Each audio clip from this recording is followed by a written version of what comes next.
ફરી એકવાર લકી ડ્રોનું ભૂત ધૂણ્યું છે. પાટણ જિલ્લાના હારીજ ખાતે શ્રી કૃષ્ણધામ ગૌશાળા સેવા સમિતિ તથા ઇનામ યોજના નામે ડ્રો થઈ રહ્યો છે.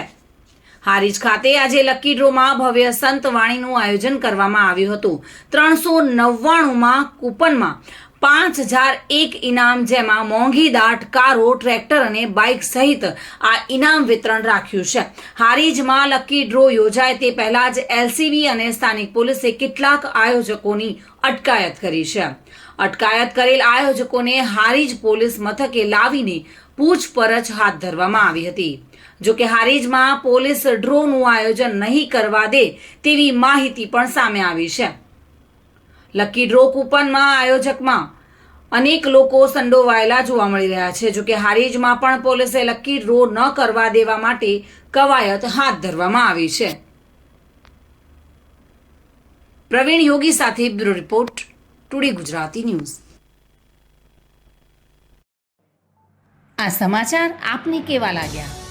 ટુડે ન્યૂઝને લાઈક, શેર અને સબસ્ક્રાઇબ કરો.